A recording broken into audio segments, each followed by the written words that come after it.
Hello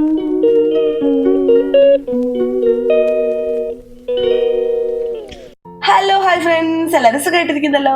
അപ്പോഴേ നമ്മള് കാസർഗോഡ് യാത്രയിൽ രണ്ടാമത്തെ ദിവസം വന്നിട്ടുണ്ട്. അപ്പൊ രാവിലെ തന്നെ കുളിച്ച് കുറിയൊക്കെ തൊട്ട് നമ്മൾ മാറ്റി ഒരുങ്ങി അങ്ങനെ ഇറങ്ങി ഒരു ഹോട്ടലിലൊക്കെ പോയി ഫുഡ് കഴിക്കാൻ വേണ്ടിയിട്ട് കേട്ടോ. സംഭവം ഞാൻ ഫുഡൊക്കെ നമ്മളെ കടാപ്പുറത്ത് വെച്ച് ഫുഡൊക്കെ ഉണ്ടാക്കി കഴിക്കാം എന്നുള്ളൊരു തീരുമാനത്തിലൊക്കെയാണ് വയനാട്ടിൽ നിന്ന് ഇറങ്ങി പുറപ്പെട്ടത്. സംഭവം ചൂട് കാരണം, ചുടുകാറ്റ് കാരണം നമുക്ക് ഒരു ഫുഡ് ഉണ്ടാക്കാനോ അല്ലെങ്കിൽ ഒന്നിനും പറ്റിയില്ല കേട്ടോ. അപ്പൊ പിന്നെ വേറെ എന്താ ചെയ്യാ, ഹോട്ടലിൽ കയറി ഫുഡൊക്കെ കഴിച്ചു. നല്ല തിരക്കുണ്ടായിരുന്നു. കിട്ടിയ ഫുഡൊക്കെ കഴിച്ച് അങ്ങനെ ഞങ്ങൾ ഇറങ്ങിയത് വെച്ചാൽ നമ്മളൊരു ബോട്ടിംഗ് ഒക്കെ ചെയ്യാന്ന് വിചാരിച്ചിട്ടാണ് കേട്ടോ. എന്ത് പറയാ, എന്തോ ഒരു നിർഭാഗ്യവശാല് നമുക്ക് ബോട്ടിംഗ് വന്ന് അവൈലബിൾ അല്ല, ബോട്ടിംഗ് ഒക്കെ ഓപ്പൺ അല്ല എന്ന് പറഞ്ഞിട്ടുണ്ടായിരുന്നു. എന്തോ സംഭവം കൊണ്ട് ലീവാണ് എന്നൊക്കെ പറഞ്ഞ് അങ്ങനെ ആ സങ്കടത്തിൽ ഞങ്ങൾ അങ്ങനെ ഇരിക്കുന്ന സമയത്ത് പിന്നെ എന്ത് ചെയ്യാനാ, പിന്നെ കടപ്പുറം മാത്രമേ രക്ഷയുള്ളൂ എന്ന് വെച്ചിട്ട് അങ്ങനെ കടപ്പുറത്തേക്ക് പോവാണ്. അവിടെ പോയിട്ട് മാക്സിമം കുട്ടികളൊക്കെ ആ ഒരു ബോട്ടിംഗ് ഒന്നും ചെയ്യാൻ പറ്റാത്ത ആ ഒരു വിഷമൊക്കെ ഏകദേശം കടപ്പുറത്ത് അങ്ങനെ കളിച്ച് തീർത്തിട്ടോ. അതും എനിക്ക് പറ്റിയില്ല. അവിടെ നിന്ന് എന്താ പറ്റിയെന്നല്ല, തലേ ദിവസത്തെ സ്വിമ്മിംഗ് പൂളിൽ കളിയിലാണോ എന്താ പറ്റിയെന്നല്ല, ഭയങ്കര ജലദോഷവും പനിയൊക്കെ പിടിച്ചോണ്ട് എനിക്ക് കടപ്പുറത്ത് കളിക്കാൻ പറ്റിയില്ല കേട്ടോ. സത്യം പറഞ്ഞാൽ ഞാൻ ഈ വയനാട് വിട്ടിട്ട് പുറത്തേക്ക് പോകുന്നത് ഈ കടപ്പുറത്ത് കളിക്കാൻ വേണ്ടിയിട്ടായിരുന്നു. പക്ഷെ അതൊന്നും നടന്നില്ല. പിന്നെ അതൊക്കെ കഴിഞ്ഞ് നമ്മൾ കടപ്പുറത്തൊക്കെ പോയി കഴിഞ്ഞതിന് ശേഷം പിന്നെ ഒരു എന്താ പറയാ വെള്ളമൊക്കെ കുടിക്കാൻ വേണ്ടി പോയി. അത് കഴിഞ്ഞ് പിന്നെ കുറച്ച് നെറ്റ്സ് ഒക്കെ വാങ്ങാൻ വേണ്ടിയിട്ട് പോയത് കേട്ടോ. അടിപൊളി ആംബിയൻസ് ഉള്ളൊരു സ്ഥലമായിരുന്നു കേട്ടോ. നല്ലൊരു കട, എന്താ പറയുക, നമ്മളെ വയനാട്ടിലൊന്നും നമ്മൾ കണ്ടിട്ടില്ല ഇതുവരെ. അങ്ങനത്തെ ഒരു അടിപൊളിയൊക്കെ ഫ്രഷ് ആയിട്ടുള്ള സംഭവങ്ങൾ നമ്മൾ ഇതുപോലെയുള്ള ജ്യൂസുകളൊക്കെ ബോട്ടിൽ എന്താ പറയാ ഫ്രഷ് ജ്യൂസുകളാക്കി വെച്ചിട്ടുണ്ടായിരുന്നു. അതൊക്കെ വാങ്ങി നമ്മൾ അവിടുന്ന് അങ്ങനെ പോകുന്നു കേട്ടോ. പിന്നെ എന്താ അജ്ഫാൻ ഡേറ്റ്സ് ആൻഡ് നട്ട്സ് ആണ്. കാസർഗോഡ് വരുന്നവരാണെങ്കിൽ എന്തായാലും അവിടെ വിസിറ്റ് ചെയ്തോളി. അടിപൊളി സാധനങ്ങൾ നമുക്ക് കിട്ടും കേട്ടോ. പിന്നെ നമ്മൾ പോയത് ഡ്രസ്സൊക്കെ ഒന്ന് ചേഞ്ച് ചെയ്യണല്ലോ. കുട്ടികളൊക്കെ കടപ്പുറത്തൊക്കെ കളിച്ച് മതിച്ചൊക്കെ ആ ഡ്രസ്സൊക്കെ മാറ്റിയിട്ട് നമുക്ക് ഇനി ഉച്ചക്കത്തെ ഫുഡ് കഴിക്കാൻ പോകണം. ഈ ഫുഡ് കഴിക്കാൻ പോയ സ്ഥലം എന്ന് പറയാനും അതും ഒരു അടിപൊളി സ്ഥലമാണ് കേട്ടോ. എന്താന്ന് വെച്ചാല് ഒരുപാട് സിനിമാ നടന്മാരും അതുപോലെ തന്നെ ഒരുപാട് യൂട്യൂബേഴ്സും രാഷ്ട്രീയക്കാരും ഒക്കെ ഈ കാസർഗോഡ് ജില്ലയിൽ വരുന്ന സമയത്ത് ഫുഡ് കഴിക്കാൻ വേണ്ടിയിട്ടും അതുപോലെ ഹോട്ടൽസ് മുറി എടുക്കാനൊക്കെ വേണ്ടിയിട്ട് വരുന്ന ഒരു സ്ഥലമാണ് കേട്ടോ. അത് ഞാൻ ഇതിൽ കാണിക്കുന്നുണ്ട്. ഇവിടെ വിസിറ്റ് ചെയ്ത ആൾക്കാരെ ഫോട്ടോസ് ഒക്കെ ഇവിടെ വരെ വെച്ചിട്ടുണ്ട് കേട്ടോ. സംഭവം അടിപൊളിയായിരുന്നു. ഈ ഹോട്ടലിന്റെ പ്രത്യേകത എന്ന് പറയാൻ വേണ്ടിയിട്ട് എനി ടൈം തിരക്കാണ് കേട്ടോ. അവിടെ ഏത് ടൈമിലും തിരക്കാനുള്ള ഒരു ഹോട്ടലാണെന്നാണ് പറയുന്നത്.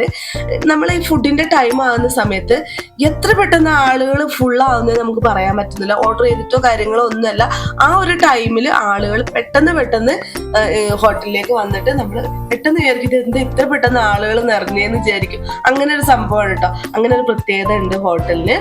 സംഭവം എന്ന് പറഞ്ഞാൽ അടിപൊളി പഴയ ഇല്ലങ്ങളൊക്കെ പോലെ എനിക്ക് തോന്നിയിട്ട്. ഇല്ലത്ത് എന്താ പറയാ അകത്തളം, പിന്നെ അതുപോലെ തന്നെ ഇതായി നടുമുറ്റം ഒക്കെ ഉണ്ടല്ലോ, അതുപോലെ ഒരു ഫീലിങ്ങിലാണ് കേട്ടോ ആ ഹോട്ടൽ ഉള്ളത്.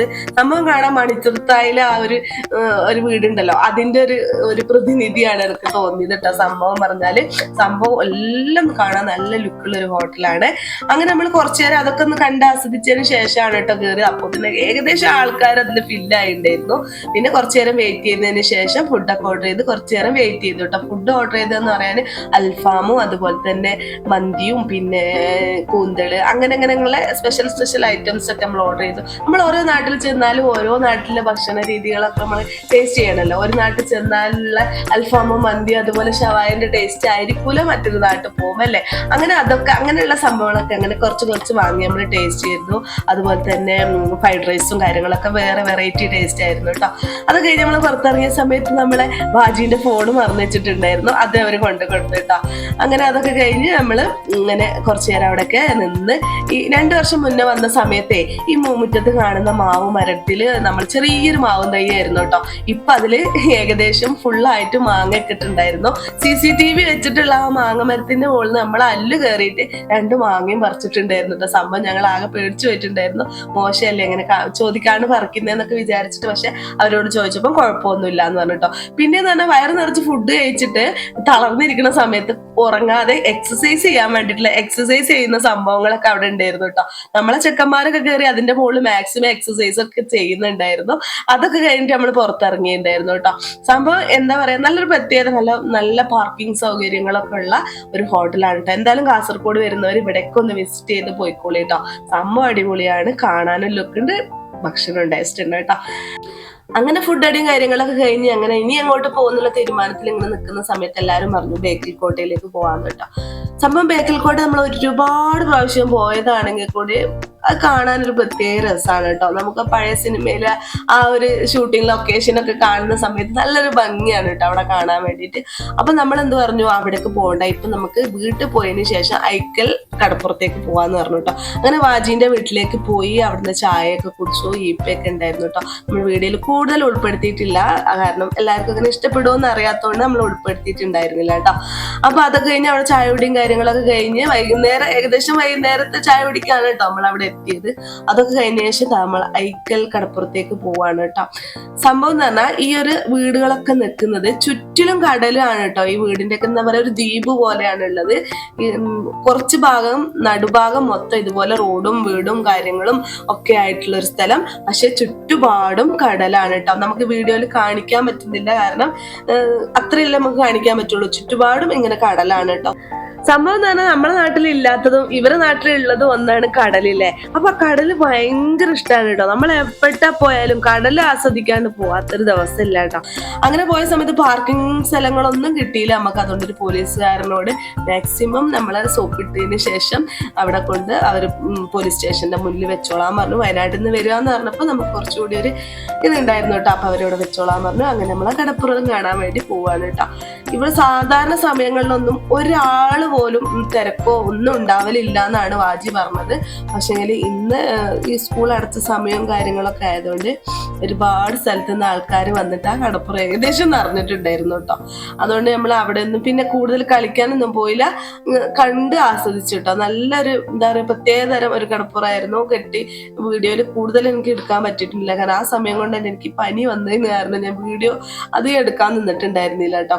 അങ്ങനെ പിന്നെ നമ്മൾ കൂടുതലായിട്ട് അവിടെ നിന്നൊന്നും എടുക്കാൻ നിന്നില്ല. രാത്രിയായി, കാരണം നമുക്ക് വയനാട്ടിലേക്ക് തിരിച്ചു പോരാനുള്ളത് കൊണ്ട് കുറച്ച് ഫോട്ടോസും കാര്യങ്ങളൊക്കെ എടുത്ത് നമ്മൾ അവിടെ നിന്ന് അങ്ങനെ പോകുന്നു കേട്ടോ. പിന്നെ പോരുന്ന വഴിക്കൊക്കെ നമ്മൾ കണ്ടതെന്ന് വെച്ചാല് ഇങ്ങനെ ഒരുപാട് ആൾക്കാർ ഇങ്ങനെ കടപ്പുറത്തിന്റെ സൈഡ് ഇതുപോലെ കല്ല് കെട്ടിയിട്ടുണ്ടായിരുന്നു കേട്ടോ. അതിന്റെ മുകളിൽ നിന്നിട്ട് മീന് പിടിക്കുകയാണ് എന്നാട്ടോ പറഞ്ഞത്. ഒരുപാട് മീനുണ്ട് കിട്ടുമെന്നാ പറഞ്ഞത്. നമ്മൾ ചെന്ന സമയത്ത് അവർ ചൂണ്ട ഇട്ടിട്ടുണ്ടായിരുന്നുള്ളൂ, അതുകൊണ്ട് മീനെ കണ്ടിട്ടില്ലേ. ആ ഒരു സംഭവം കണ്ട സമയത്ത് എനിക്കും തോന്നി എനിക്ക് എന്തുകൊണ്ട് അതിലൊന്ന് ഇറങ്ങിക്കൂടാന്ന് കേട്ടോ. അപ്പൊ ഞാനും ഒന്ന് ഇറങ്ങിയ വെള്ളത്തിലൊക്കെ ഒന്ന് കളിച്ച് അങ്ങനെ അതൊക്കെ കഴിഞ്ഞ് നമ്മൾ അങ്ങനെ തിരിച്ചു പോന്നു കേട്ടോ. വീണ്ടും ബാലാജിയിൽ വന്ന് നമ്മള് റൂമൊക്കെ വെക്കേറ്റ് ചെയ്തു. ഒരു സങ്കടം ഉണ്ടായിരുന്നു കേട്ടോ. നല്ല റൂമായിരുന്നു കേട്ടോ. എന്താ പറയാ, പൈസ പോയാൽ എന്താ, കിടക്കാൻ നല്ല സുഖം ഉണ്ടായിരുന്നല്ലോ എന്ന് എല്ലാരും പറയുന്നുണ്ടായിരുന്നു. അതൊക്കെ കഴിഞ്ഞ് നമ്മൾ അവിടുന്ന് ഇറങ്ങിട്ടോ. പിന്നെ പോരുന്ന വഴിക്ക് നമ്മൾ എന്താക്കി, ഫുഡ് അടിയാണ് സത്യം പറഞ്ഞാൽ ഈ യാത്രയിൽ ശരിക്കും നടക്കുന്നതെന്നാണ് എനിക്ക് തോന്നുന്നത്. എവിടെ പോയാലും ഫുഡിന് നല്ല പൈസയാണ് കേട്ടോ. എവിടെ നിന്ന് നമ്മൾ ഉണ്ടാക്കി കഴിക്കുകയാണെങ്കിൽ അത്രയൊന്നും വരില്ല കേട്ടോ. പിന്നെ വല്ലപ്പോഴും അല്ലേ ജീവിതത്തിൽ ഒരു ആസ്വാദനം എന്ന് വിചാരിച്ചിട്ട് നമ്മൾ അങ്ങനെ അതിലങ്ങനെ പങ്കുചേരും കേട്ടോ. അങ്ങനെ നല്ല ഫുഡൊക്കെ ഓർഡർ ചെയ്യാൻ വേണ്ടി പോയി. നമുക്ക് ചൂടൊട്ടും സഹിക്കാത്തതുകൊണ്ട് നമ്മൾ എ സിയിലേക്ക് കയറിയിട്ടോ. എ കയറിയപ്പം ഒരുപാട് ആൾക്കാർ അവിടെയും വെയിറ്റ് ചെയ്തിട്ടുണ്ടായിരുന്നു, തിരക്കുണ്ടായിരുന്നു. നമ്മൾ ഫുഡിനൊക്കെ വെയിറ്റ് ചെയ്ത സമയത്ത് കണ്ട കാഴ്ച എന്ന് പറയാന് ഞാൻ ഒരു സ്ഥലത്തും ഇങ്ങനെയൊന്നും കണ്ടിട്ടില്ല കേട്ടോ. സംഭവം കുട്ടികളൊക്കെ ഉള്ളവർക്ക് എന്താ പറയുക, കുട്ടികൾ കരയുകയാണെങ്കിൽ ഉറങ്ങാൻ വേണ്ടിയിട്ട് കയ്യിൽ നിന്ന് മാറ്റി കിടത്താൻ വേണ്ടിയിട്ട് തൊട്ടിലുകളൊക്കെ ഉണ്ടായിരുന്നു കേട്ടോ. നല്ലൊരു എക്സ്പീരിയൻസ് ആയിരുന്നു കേട്ടോ. ആദ്യമായിട്ടാണ് ഞാൻ അങ്ങനെ കാണുന്നത്. പിന്നെ നമ്മൾ ഒരുപാട് ഫുഡൊക്കെ ഓർഡർ ചെയ്തു. ഫുഡ് ഇത് മാത്രമേ നമുക്ക് യാത്രയിൽ കിട്ടുന്ന ഒരു എക്സ്പീരിയൻസ് എന്ന് പറയാൻ. പല ഫുഡുകളും നമ്മളിങ്ങനെ ഫുഡ് എക്സ്പ്ലോർ ചെയ്ത് പോവാണ് കേട്ടോ. അങ്ങനെ നമ്മൾ 2 ദിവസത്തെ യാത്രയൊക്കെ കഴിഞ്ഞ് കാസർഗോഡിനോട് വിടയൊക്കെ പറഞ്ഞിട്ട് നമ്മൾ അങ്ങനെ വയനാട്ടിലേക്ക് പോവാണ് കേട്ടോ. അപ്പൊ എന്തായാലും എന്റെ വീഡിയോ കാണുന്നുണ്ടെങ്കിൽ, കാണാൻ ഇഷ്ടപ്പെടുന്നുണ്ടെങ്കിൽ എന്തായാലും നിങ്ങൾ ലൈക്ക് ചെയ്യണം, ഷെയർ ചെയ്യണം, സബ്സ്ക്രൈബും ചെയ്യണം മറക്കരുതേ. അപ്പൊ അടുത്ത വീഡിയോ ആയിട്ട് വരുന്നവരെ ബൈ.